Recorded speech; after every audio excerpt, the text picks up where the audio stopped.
This is Jeffrey Tucker, Brownstone Institute. Today I want to talk about a big picture issue. They say the signs of our time are invisible to us because we're living in the midst of them. Maybe it's my inner Hegelian that's always looking for the big themes.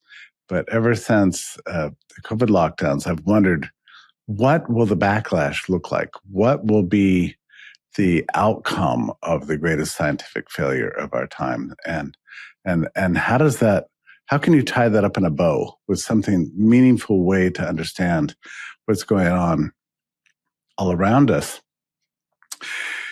And I think I may have come up with an idea.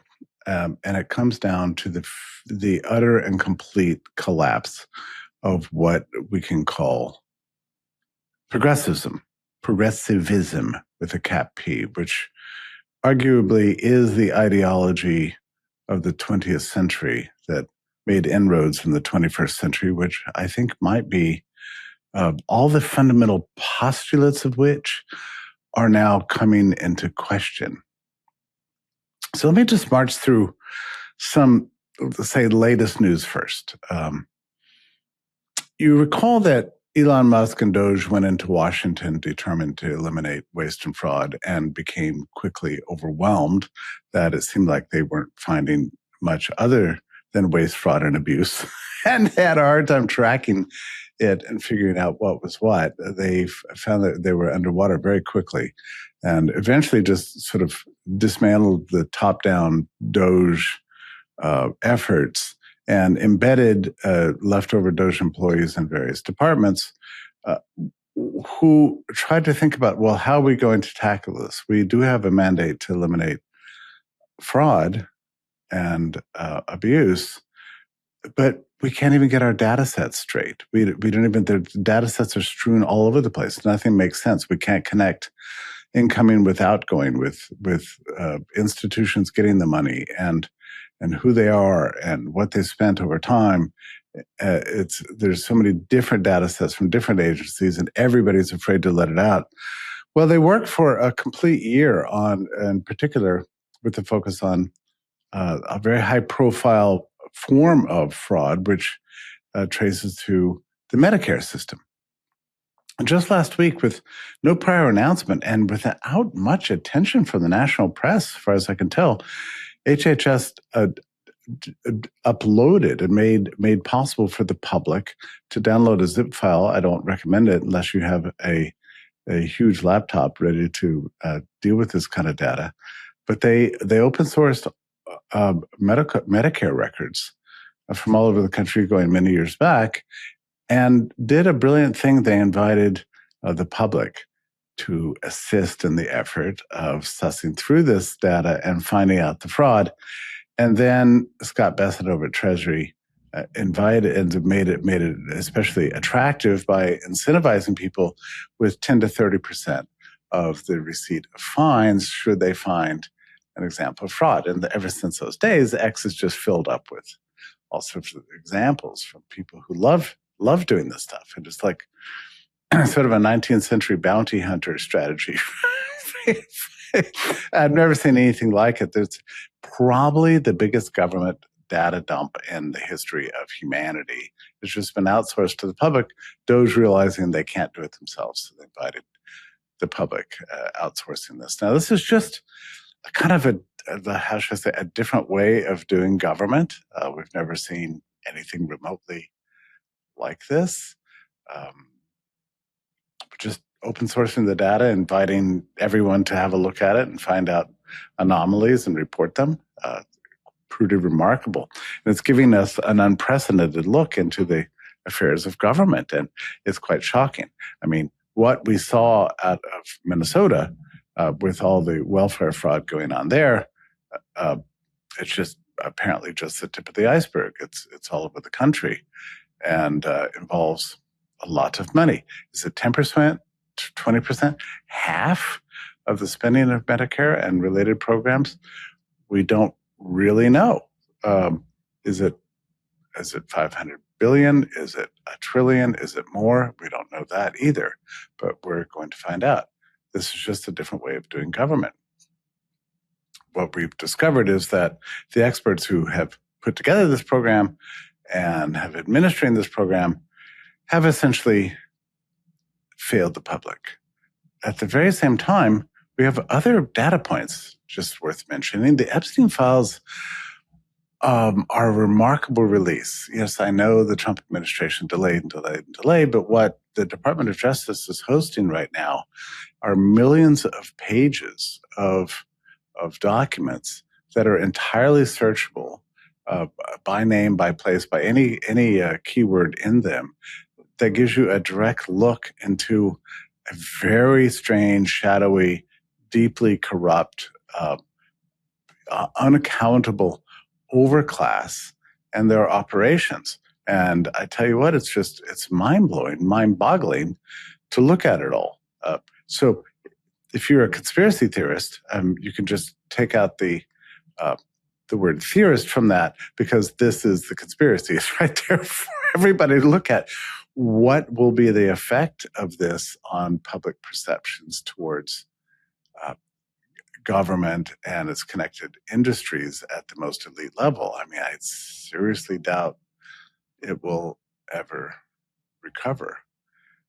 At the same time, you're seeing these very interesting trends take place within the Trump administration that I don't think are just partisan, and I don't believe they're just temporary. Like you can just reverse it day after tomorrow or at the next election. The scrapping of the endangerment finding on global warming, or I should correct that and say climate change, the most unfalsifiable phrase ever invented in the history of the English language. The whole basis of the regulations concerning that has now just been eviscerated, and it's gone away without, there's some shock, but not a whole lot of protest about it. Bill Gates himself has said that the climate change hysteria was overwrought.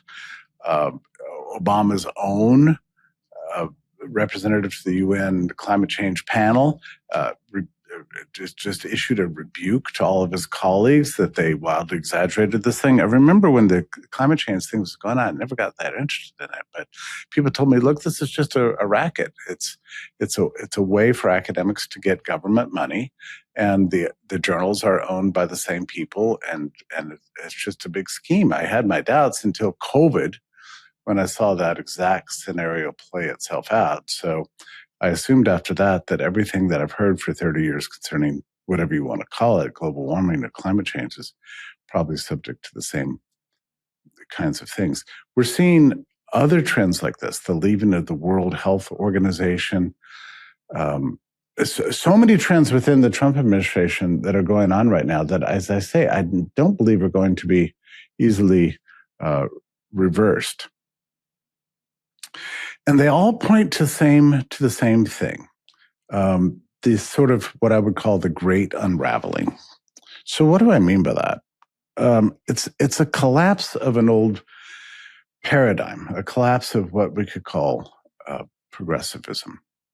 Now, what is progressivism and what does it believe?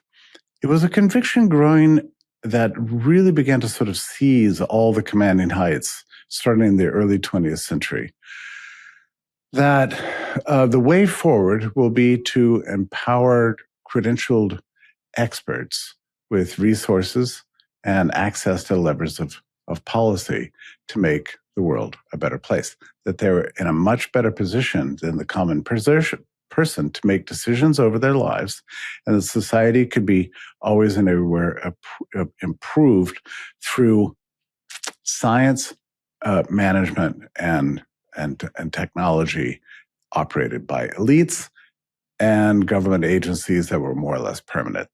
That was the conviction. Hardly anybody disagreed.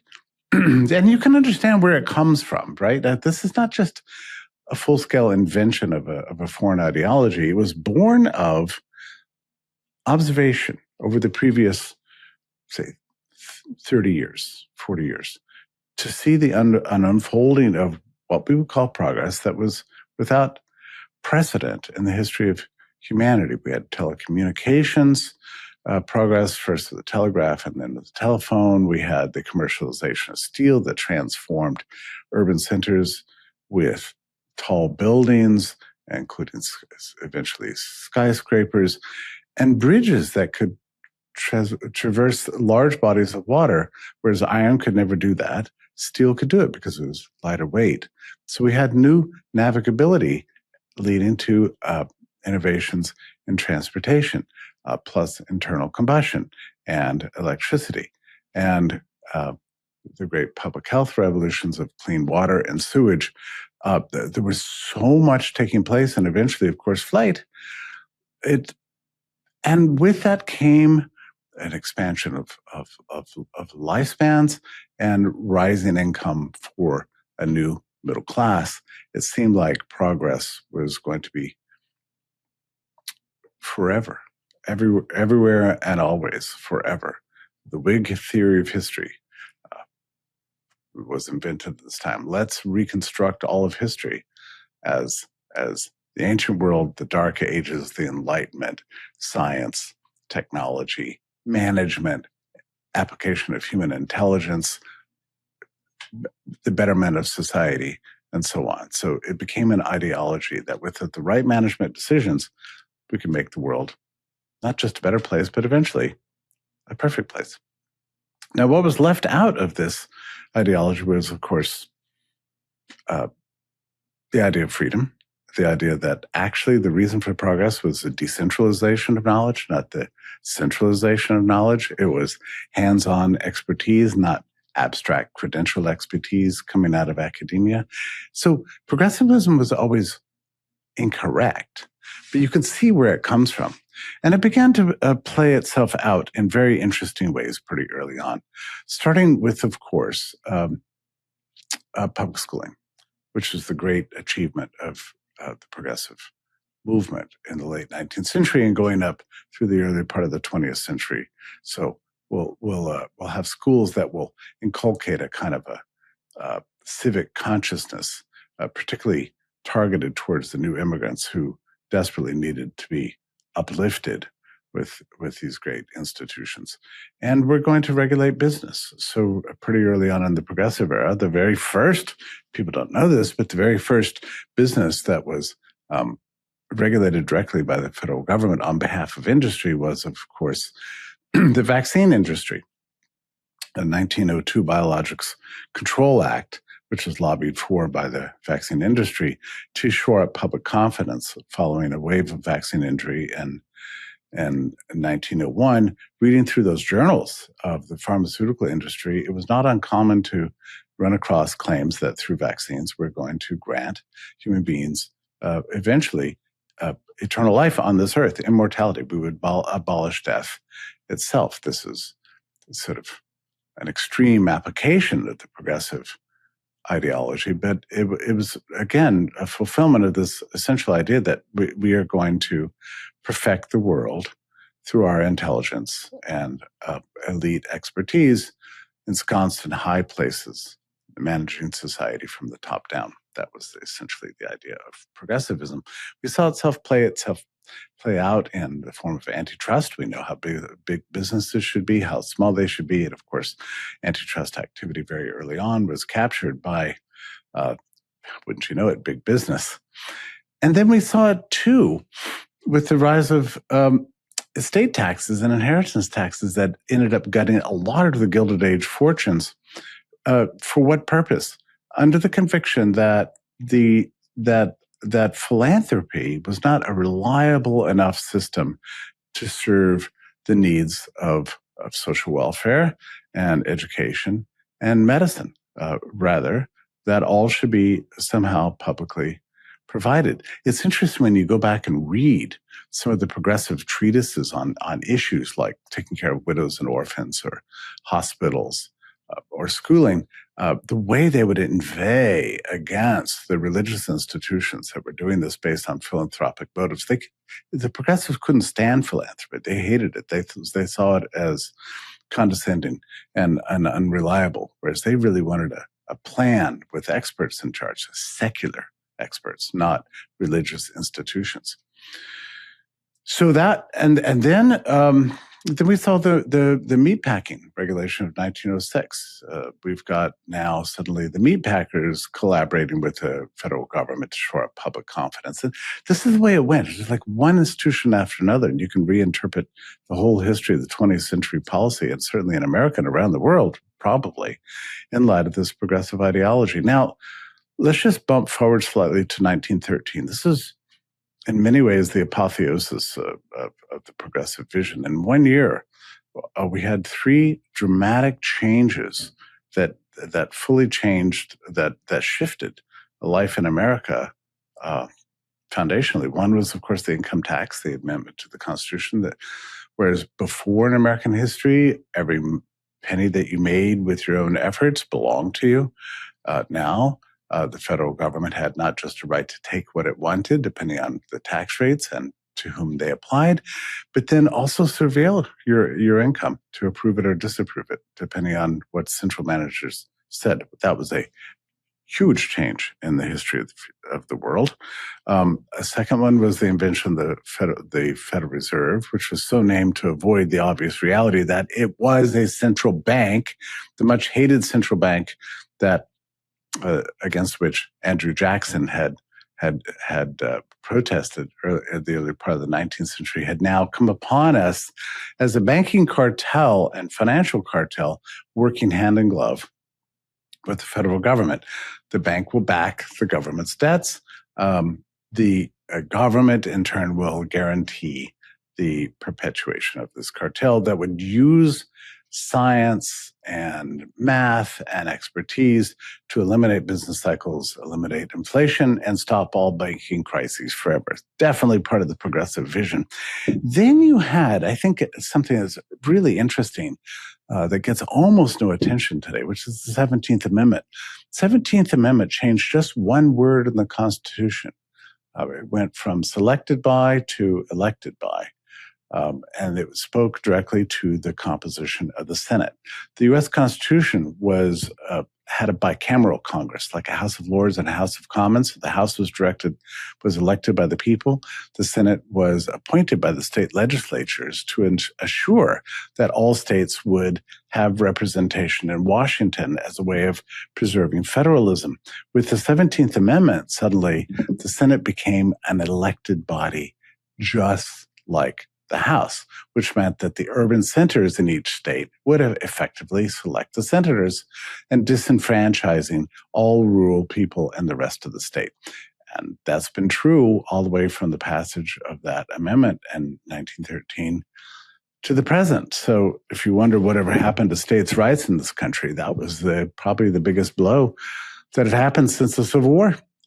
It changed the structure of the U.S. Congress itself. So that was three massive changes, all of which happened in 1913. The Federal Reserve was used in part to incentivize the entry into the Great War or World War I, which was a chance for the new progressive elite to try out their new munitions technology that had been invented and then previously in part deployed during the Spanish-American War. But now we have a chance to enter into a war that allows us to try out airplanes, new ways of killing people, and then drafting the populations, and then censoring and controlling information flows. My mentor, Murray Rothbard, wrote an article called World War I is the Fulfillment of the Power of the Intellectuals. And his argument was that it was the essence of progressivism. Let me just pause here and recommend to you Murray Rothbard's book called The Progressive Era. I think it's maybe one of the best books ever written on this topic of progressivism as an ideology. And it should be read alongside one of my favorite other books that I'm forever consulting. It's by Gabriel Kolko, Kolko, called The Triumph of Conservatism. That presents progressivism not as an uprising by the people begging the government to control us, but just the reverse. It was legacy institutions, large corporations going to the government seeking privilege from the government. That's the proper way to understand the progressive vision. Progressivism after the Great War led directly into one of the most astonishing experiments in U.S. history or in the history of humanity, the abolition of the production and distribution of alcohol, coast to coast, all over the country. People blame the prudes and the teetotalers for this, like, what were you thinking? Or maybe the suffragettes. But actually, if you look back at it, this was strongly championed and celebrated by the American Medical Association and the scientific establishment in the U.S. that looked around at social problems. They looked at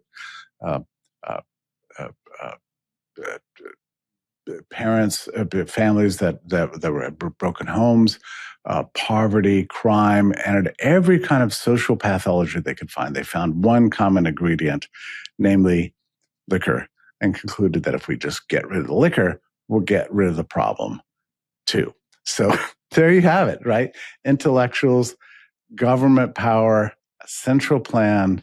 Prohibition was fantastic deployment of progressive ideology in its most brutal and irrational form. It was repealed by FDR, the new president, in January of 1933, but FDR had his own designs. 3 years later, he shored up the earliest progressive institution of public schools by eliminating teen labor, except to the extent that it affects family businesses, farms, and child actors, of course, and made schooling compulsory. So, as a means of social uplift. And so on we can go through the rest of the century. One great plan after another to empower credentialed elites to rule society. Now, why do I say it's crumbling? I see that what I look at here is three events that happened, essentially overlapping events all at once in our own times that seem to have, I don't know what you'd say, like decayed the whole intellectual foundation of this ideological outlook. The first one is one I've already alluded to, namely the great ambition of science and government to control the climate. Okay, so this is just, sort of recalls the legend of King Canute, who put his throne out on the seashore, and ordered the tides not to come in, and they came in anyway. And people make fun of King Canute like he's a fool. Actually, revisionist history says that he did this to convince his aides that he was not magic, he was not all-powerful, and that there are some things even more powerful than he was, namely the tides and nature themselves, as a lesson to the whole kingdom to not trust the government, okay? But I tell you what, 30 years ago or so, the whole generation of elite managers imagined themselves to do exactly what King Canute did back in the olden days. They kept changing the rhetoric surrounding this. When I was young, the idea is that they would protect us against a new ice age. At some uncertain point, that flipped to global warming, and then at some other uncertain point, it changed again to generally just climate change. So for the last several years, you get announcements of the catastrophe of climate change at every change in the weather. It snows, well, that's climate change. Well, it rains, it's climate change. Oh, here comes a hurricane, or here's a drought. Here's heavy winds. Everything is climate change. So the weather report then becomes basically a report on how elites are going to save us from this growing calamity. New England right now is experiencing, an amazing amount of cold and snow. And some clever person caught a headline in the New York Times that blamed all the snow in New England on climate change, scientists say, always. And then juxtapose that with a headline from 2 years ago. The unusually warm winter in New England is a result of human-caused climate change, scientists say. So you see how this works, right? So the unraveling of that, and then Bill Gates' announcement that everything was wildly exaggerated is a sign. And that's probably more of a sign that he sees more money to be made from data centers than deindustrialization, as cynics have probably correctly noted. We've got the bright and shiny object of AI that's going to require more energy usage than ever before, and we don't want energy puritans out there telling us that we're messing up the environment as long as we're trying to build data centers. So that's a piece of it. The second hugely important thing was the COVID response, which has something in common with the climate change, arrogance of the climate change stoppers in the following sense. Well, the climate change people said that they would control all the climate, the weather.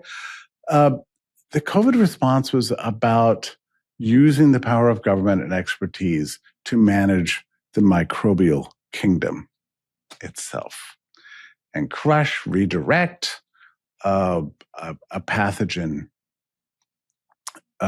that was newly arrived among trillions of other pathogens. Isolate it, make it go away, create an inoculation against it.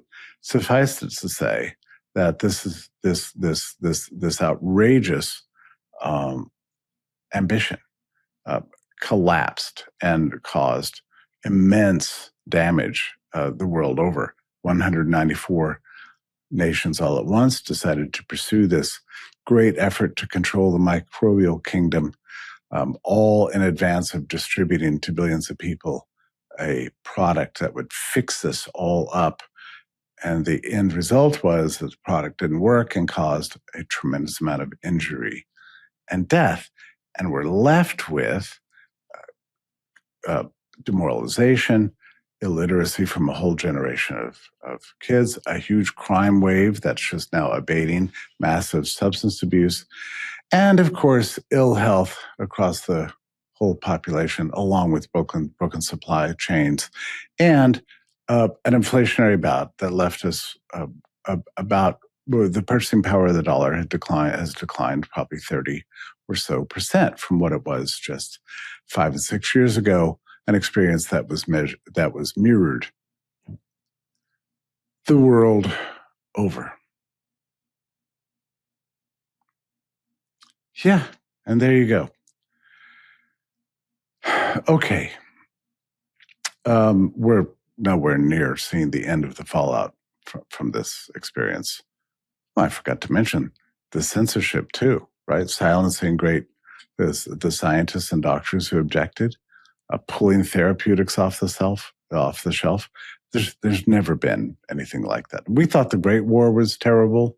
The COVID experience is, I would say, analogous. So that's two huge failures of progressivism in our time that is publicly known and hardly disputed by any normal person. The third one, I think we have to talk about this strange subject of the preposterous attempt to use pharmacology and surgery as a way of denying the essential biological basis of gender and sex itself, so that too becomes just a choice you make. You might be a man, you might be a woman, you can change thanks to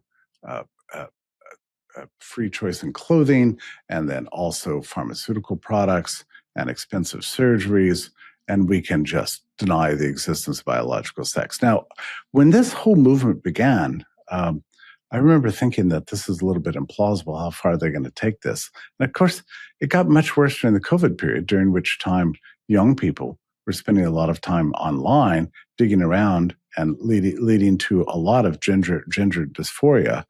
And there have been a tremendous controversies about this, but I think the end result of it is that this sort of gender ideologies that have led to absurdities, such that you can't, in major theaters In New York City, you can't even find restrooms labeled for men and women. Instead, everybody's going into the same place. At some point, good sense kicks in, and the ideology falls apart. So that's three simultaneous, gigantic failures of the very foundation of progressive ideology, that if we just put the experts in charge, and we know who they are by their credentials in academia and their position in the social strata, give them access to a lot of resources and then immense power,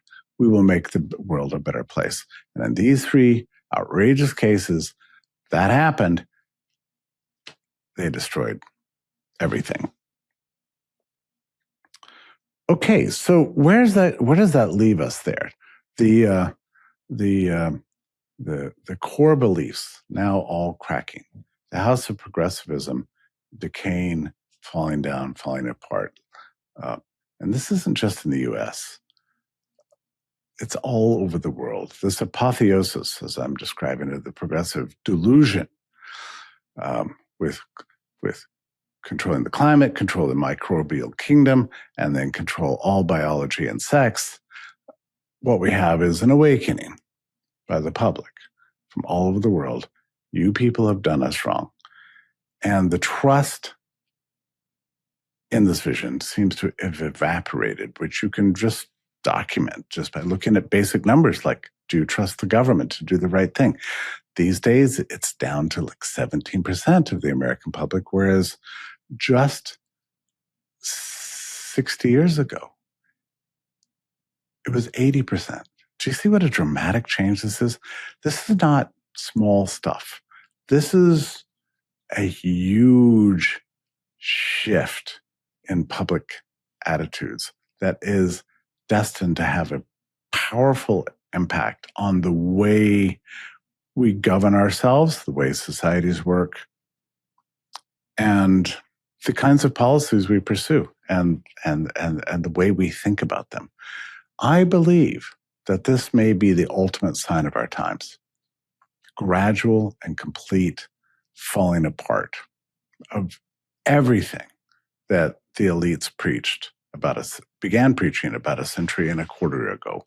Essentially, we are seeing the unraveling of a century of folly. That's the meaning of all this new transparency. And that's the meaning and the effect that we're going to see.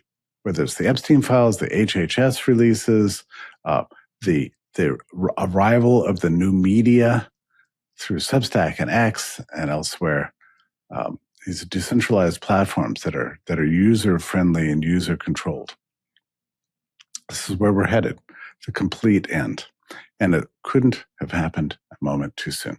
Essentially, what happened to the Soviet Union in 1989, where we just were astounded to see this evil empire just implode practically in real time, and it delighted us.